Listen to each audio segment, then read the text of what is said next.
अस्सलामुअलैकुम, welcome back to my channel.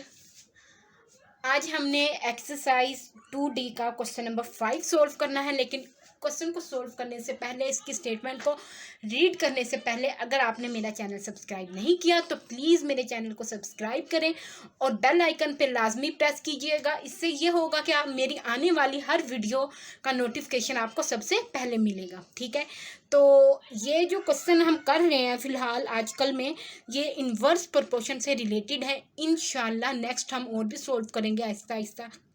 ठीक है, लेकिन आइए सबसे पहले हम ज़रा ये देखते हैं कि इसके बाद हमने क्या करना है। ठीक है, ये आगे टॉपिक आ जाता है more on inverse proportion. Inverse proportion से रिलेटेड और भी क्वेश्चंस हैं।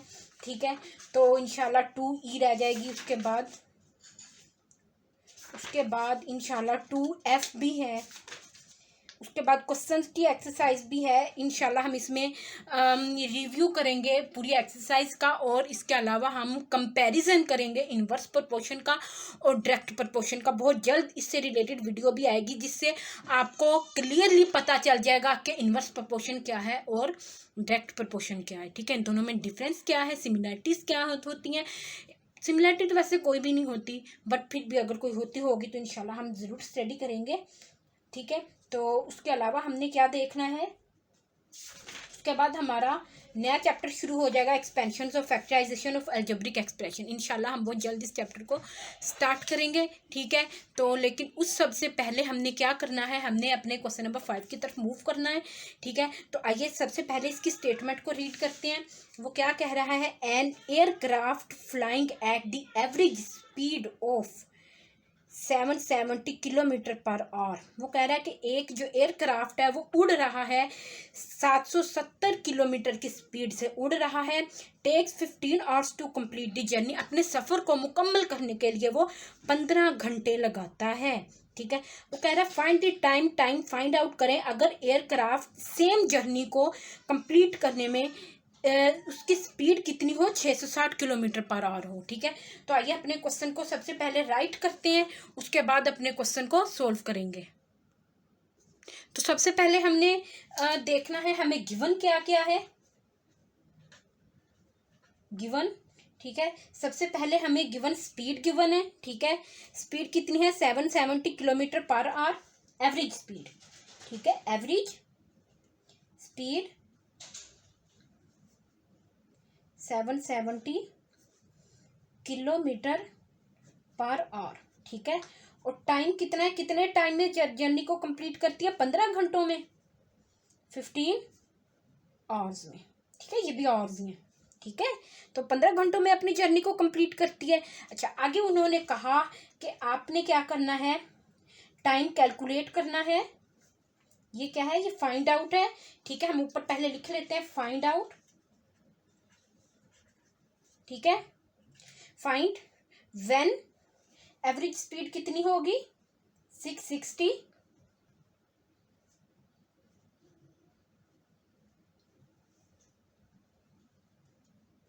Kilometre per our.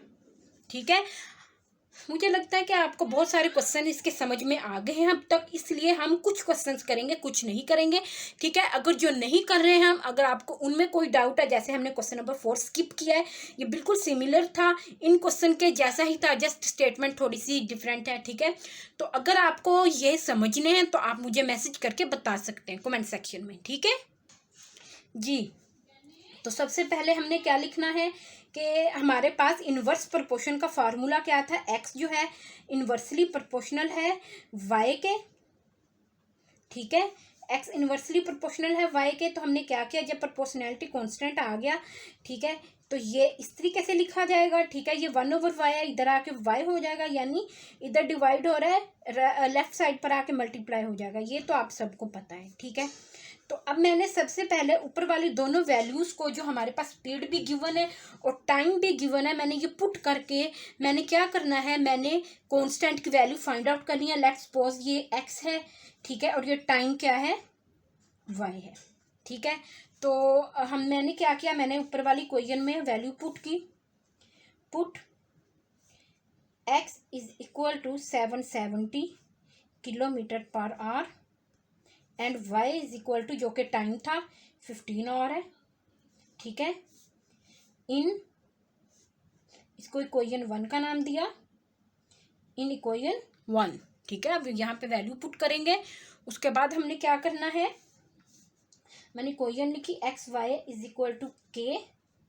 आप ये स्टेप सबसे पहले ज़रूर करेंगे, अगर ये डायरेक्ट लिख देंगे तो एग्जामिनर को समझ नहीं आएगी। ठीक है, तो कई दफ़ा ऐसा होता है कि क्वेश्चन की डिवीजन, क्वेश्चन में मार्क्स की डिवीजन इस तरीके से की होती है कि इस कैलकुलेशन का भी एक नंबर होता है। ठीक है, अगर आप इसको स्किप कर देंगे तो आपको 4 नंबर मिलेंगे, 5 में से या 2 में से 1 नंबर मिलेगा।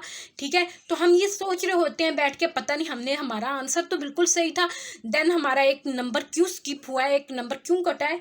ठीक है, तो इस वजह से कटता है, कोई ना कोई स्टेप हम मिस कर देते हैं, इसलिए आपको हर स्टेप सोल्व करना चाहिए। ठीक है, तो मैंने क्या लिखा, 770 किलोमीटर पर आवर, यूनिट लाजमी लिखना साथ। ठीक है, और यहाँ पे वाई क्या था, 15 था, और ठीक है इज इक्वल टू के, और से और कैंसिल। ठीक है, अब हमने क्या करना है, 770 को 15 से मल्टीप्लाई करना है, तो मैं मल्टीप्लाई करके वापस आती हूँ जी। तो 770 को जब हमने 15 से मल्टीप्लाई किया तो हमारे पास आंसर आ गया 11,550 किलोमीटर। ठीक है, ये हमारे पास के आ गया है। इसका मतलब ये है कि एयरक्राफ्ट ने जो फासला तय किया है ना, जो डिस्टेंस तय किया है वो इतना है, 11,550 किलोमीटर है। हमें अच्छे तरीके से पता है कि हमारे पास डिस्टेंस का फार्मूला होता है s is equal to v t. ठीक है, डिस्टेंस होती है s, v क्या होती है स्पीड, और t क्या होता है टाइम।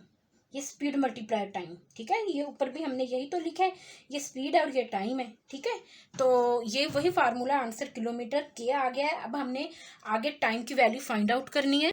तो हमने आगे क्या करना है, हमने के की वैल्यू फाइंड कर ली है, टाइम वाई हमने कैलकुलेट करना है, और स्पीड हमें गिवन है 660 किलोमीटर पर आवर।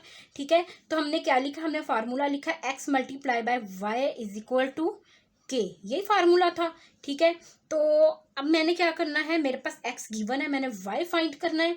ठीक है, तो मैं क्या लिखूंगी, एक्स इज इक्वल टू के मल्टीप्लाई 1/y। ठीक है, लेकिन y तो हमने कैलकुलेट करना है, तो इसलिए मैं क्या करूँगी, मैं y को इस इक्वेशन 1 को ही लूँगी, y को इसी जगह पर रहने दूंगी, और x को, यहाँ x मल्टीप्लाई हो रहा है y के साथ, नीचे आकर डिवाइड हो जाएगा। ठीक है, यहाँ पे 2 इक्वेशंस निकल रही हैं। ठीक है, इसको मैं a का नाम दे देती हूँ, इसको b का। ठीक है, मैंने b को लेना है। ठीक है, मैं b की मदद से क्वेश्चन को सोल्व करूंगी, क्योंकि मैंने y की वैल्यू कैलकुलेट करनी थी। ठीक है, तो मेरे पास क्या निकला, y is equal to 11,550 divided by x कितना है 660 जी। तो अब हमने क्या करना है, हमने इसको डिवाइड करना है। ठीक है, तो मुझे अच्छे से पता है कि ये 11 पे डिवाइड हो रहे हैं दोनों। ठीक है, तो आइए देखते हैं, सबसे पहले 11 पे दोनों किस तरीके से डिवाइड हो रहे हैं। 11 1 11। ठीक है, तो मैंने 5 नीचे उतारा, तो 5 क्या था, बहुत छोटा है 11 से, इसलिए मैं साथ 0 लगाऊंगी। फिर दूसरा 5 नीचे उतारूंगी, 11 5 55। ठीक है, 0। ठीक है, तो ये क्या आ जाएगा, 11 मल्टीप्लाई 1050 डिवाइडेड बाय, अब ये तो बहुत इजी है, कोई भी सोल्व कर सकता है इसको। 11 6 66 0 11 मल्टीप्लाई 60। ठीक है, तो मेरे पास क्या आ जाता है, ये 1050 डिवाइडेड बाय 60, क्योंकि 11 से 11 हमने कैंसिल कर दिया। ठीक है, अब 0 से 0 भी कैंसिल हो गया, 105 डिवाइडेड बाय 6। अब मैंने क्या करना है, मैंने 105 को अंदर रखना है, 6 पे डिवाइड करना है, 616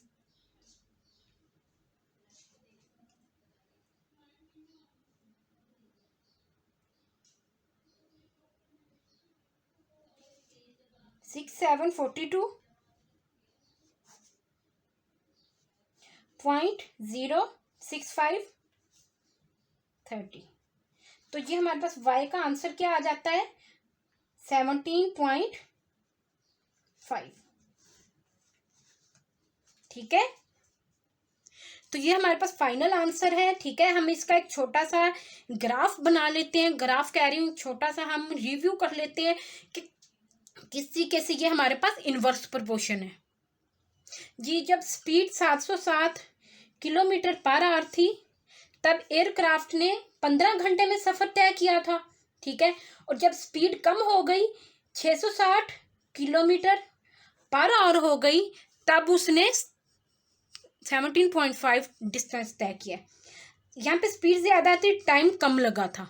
ठीक है, यहाँ पे स्पीड कम थी तो टाइम ज़्यादा लगा। ये बात तो हम भी जानते हैं कि अगर हम कहीं सफ़र कर रहे हैं, अगर ज़्यादा तेज़ी से गाड़ी चलेगी 80 किलोमीटर पर घंटे की स्पीड से चलेगी या ज़्यादा तो ज़्यादा, वैसे हमारे पेरेंट्स 80 तक ही रखते हैं, लेकिन अगर उन्होंने 100 या 120 तक चले गए हैं तो हम ज़्यादा जल्दी डिस्टेंस पे पहुंच जाते हैं।